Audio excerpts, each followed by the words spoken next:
नमस्कार, capital TV का खास शो किस्सा यूपी का देख रहे हैं। मैं हूं आपके साथ शिवानी रतूड़ी।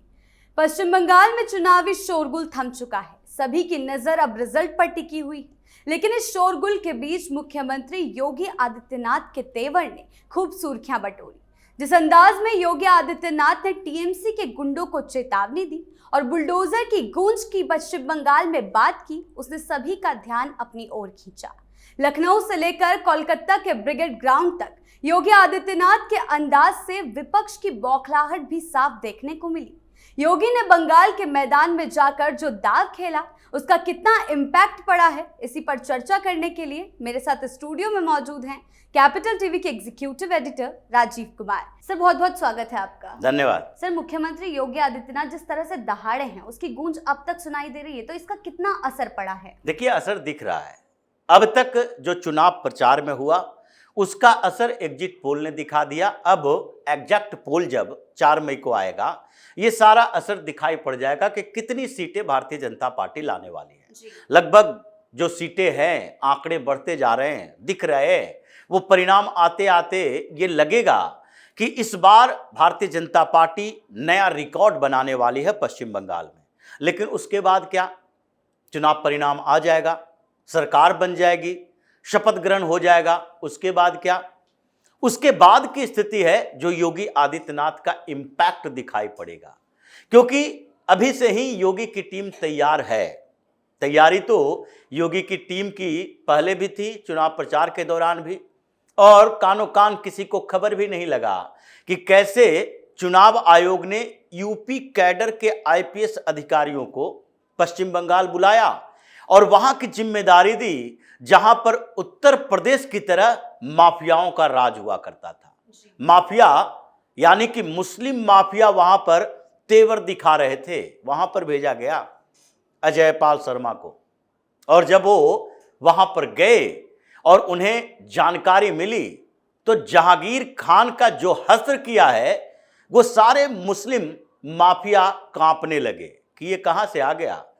योगी का तैयार किया हुआ ये उसी अंदाज में बात करने वाला आईपीएस अधिकारी जो पश्चिम बंगाल के चुनाव में बुलाया गया, अखिलेश यादव भी उसके खिलाफ बात करने लगे। ममता बनर्जी की पूरी टीम, यहां तक कि सोशल मीडिया की टीम भी अजय पाल शर्मा के खिलाफ ये अलग अलग तस्वीर, कुछ वीडियो ढूंढने लगे। इनकाउंटर स्पेशलिस्ट है, पहले गोली चला देता है, ऐसे लोगों को चुनाव में क्या जरूरत है। ये चुनाव प्रचार के दौरान की बातें हैं, लेकिन आगे शपथ ग्रहण होने के बाद क्या? योगी की तैयारी उसी को लेकर है जी। इनके पास वो एक्सपर्टीज है जो किसी और स्टेट के मुख्यमंत्री, भारतीय जनता पार्टी शासित जो है, उनके पास वो एक्सपर्टीज नहीं है। हिंदुत्व के मुद्दे पर काम देवेंद्र फडणवीस भी करते हैं महाराष्ट्र में, लेकिन महाराष्ट्र में उस तरह के मुस्लिम ऑर्गेनाइज क्राइम नहीं है मुंबई को छोड़कर। और मुंबई में भी अब पहले वाली स्थिति नहीं रही, दाऊद के गैंग वाली स्थिति नहीं रही, मुस्लिम माफियाओं का राज खत्म हो चुका था।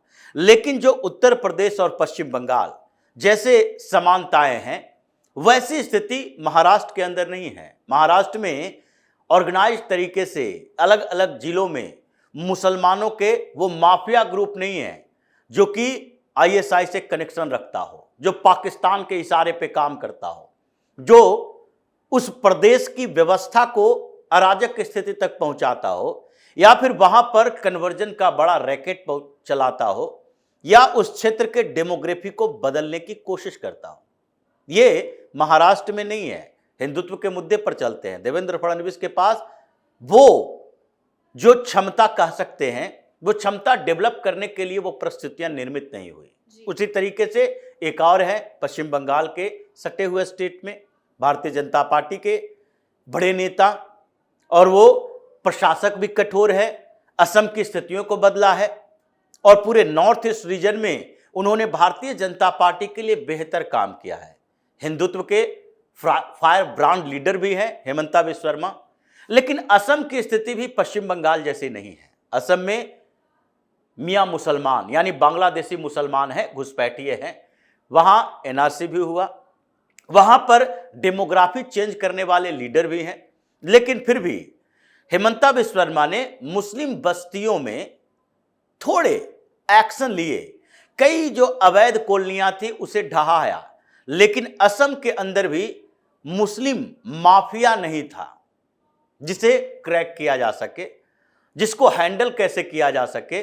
वो असम की पुलिस के पास वो स्पेशलिटी नहीं है, लेकिन पश्चिम बंगाल जैसी स्थिति और उत्तर प्रदेश में, ये दोनों में इस मामले में काफी समानता है। जैसे पश्चिम बंगाल में ये कुछ जिले ऐसे हैं जहां पर मुस्लिम माफिया पनपता है और अभी भी है। जिस जहांगीर खान की बात हो रही है, फाल्टा का उम्मीदवार अभिषेक बनर्जी का राइट हैंड जिसे बताया जाता है, 24 परगना में, साउथ 24 परगना का इलाका जहां 35 से 40% मुसलमान हैं, कुछ विधानसभा क्षेत्रों में यह पूरी तरीके से छाया हुआ है। इसलिए जहांगीर खान जैसा माफिया पैदा होता है।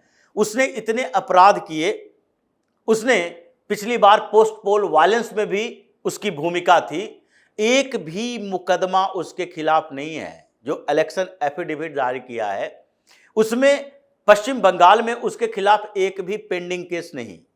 जो माफिया है उसके खिलाफ पेंडिंग केसेस भी नहीं है, जैसे उत्तर प्रदेश में हुआ करता था।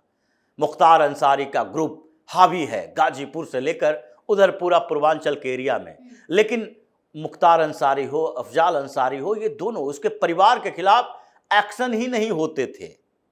वो एक छत्र राज कर रहा था, कई लोगों की हत्या का आरोप उसके ऊपर, लेकिन एक्शन नहीं हो रहा।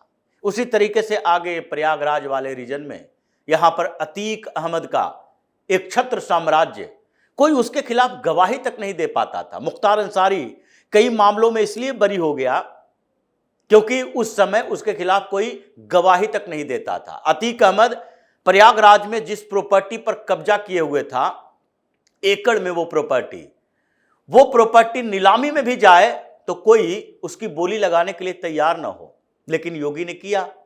प्रयागराज में उसकी प्रॉपर्टी सीज करवाई और उस प्रॉपर्टी को सील करने के बाद सरकार ने उस पर प्रधानमंत्री आवास योजना के तहत मकान बनवाया और वो उस मुस्लिम मोहल्ला था, मुसलमानों में भी बांटा गया। मुस्लिम महिलाएं उस समय योगी के बारे में कह रही थी कि नहीं, हमने तो अपने सपने में भी नहीं सोचा था मुझे इतने बेहतर मकान मिल जाएंगे। लेकिन फिर भी मुसलमानों की ये फितरत है कि वो भारतीय जनता पार्टी को, योगी आदित्यनाथ जैसे नेता को वोट नहीं दे सकता। वो एक अलग इशू है, अलग मुद्दा है। लेकिन पश्चिम बंगाल में भी वही स्थिति है। मुर्शिदाबाद में साम्राज्य चल रहा है, ऐसी स्थिति कि जहां पर हर 5 किलोमीटर के दायरे में एक मुस्लिम माफिया, ये शाहजहां शेख का मामला ऐसे ही नहीं आया था। हर 5 किलोमीटर के अंदर एक मुस्लिम माफिया को ममता बनर्जी ने पैदा करके रखा, उसे पाला पोसा है। मालदा में वैसी स्थिति जहां जज भी सुरक्षित नहीं।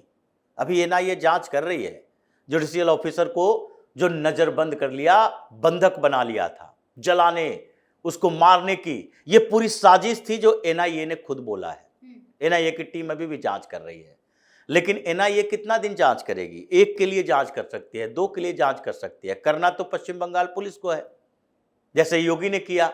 तो इसीलिए जो मुस्लिम माफिया अलग अलग क्षेत्रों में, चाहे उत्तरी दिनाजपुर हो, मालदा हो, मुर्शिदाबाद हो, साउथ 24 परगना हो, पूर्वी मेदिनीपुर हो, ये सारे इलाकों में, और जिस तरीके से मुस्लिम बस्तियां बसी हुई है, ये किलेबंदी करके रखे हुए हैं, वो भी सिमिलरिटी है उत्तर प्रदेश और पश्चिम बंगाल में। यहां भी पश्चिम उत्तर प्रदेश, कई इलाके ऐसे अलग अलग जगहों पर इन मौलानाओं का कहर, कहीं रिजवी पैदा हो रहा है, कहीं शफीकुर रहमान का पूरा परिवार पैदा हो रहा है, कहीं मदनी पैदा हो रहा है और कहीं तौकीर रजा पैदा हो रहा है। ये अलग अलग इलाकों में इसने इंटेलेक्चुअल माइंडसेट जो कहते हैं, मुसलमानों के दिमाग पर कब्जा करके उसे अपने तरीके से चलाने में लगा हुआ था। मदरसा वही वैसे ही फैला हुआ है पश्चिम बंगाल में भी, जैसे उत्तर प्रदेश में फैला था। अभी बहुत सारा कंट्रोल किया गया है। 5000 करोड़ का बजट ममता बनर्जी का इन लोगों के लिए, अल्पसंख्यक मंत्रालय की तरफ से मुसलमानों के विकास के लिए, मदरसों के लिए। ये सिमिलरिटी है उत्तर प्रदेश के साथ, किसी और स्टेट के साथ ऐसे सिमिलरिटी नहीं है। उसके बाद ये अलग अलग क्षेत्रों में डेमोग्राफी बदलने का, मुर्शिदाबाद में डेमोग्राफी चेंज हो रहा है। ये घुसपैठियों के खिलाफ कार्रवाई करने की, ये पश्चिम बंगाल की पुलिस जो अब तक ममता बनर्जी के इशारे पर काम कर रही थी, क्या अचानक से वो बदल जाएगी? क्या अचानक से उसका हृदय परिवर्तन हो जाएगा। वो उसी सिस्टम का हिस्सा रहा है। जब चुनाव आयोग का भरोसा नहीं रहा तो क्या नई सरकार जो भारतीय जनता पार्टी की बनेगी उसका भरोसा रहेगा? उसका भी भरोसा नहीं रहेगा। वो सारे वो अधिकारी नहीं हो सकते। इसलिए अब टास्क शुरू होता है योगी आदित्यनाथ का, जिनको यह बता दिया गया शपथ ग्रहण के साथ ही योगी की टीम उत्तर प्रदेश से पश्चिम बंगाल में हावी होगी। ये योगी की जिम्मेदारी है। जिस तरह से उत्तर प्रदेश में ये तौकीर से लेकर मदनी तक को शांत किया, उसी तरीके से वहां सबको शांत किया जाएगा। ये हुमायूं कबीर बड़ा उछल कूद रहा था चुनाव से पहले, ये बाबरी मस्जिद बनाने की कोशिश मुर्शिदाबाद में।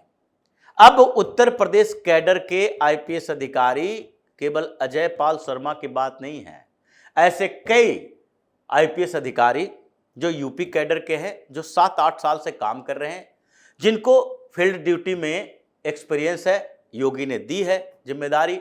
जो अब फील्ड ड्यूटी में नहीं भी हैं, जिनके पास एक्सपीरियंस है, वो लोग भी जाने वाले हैं।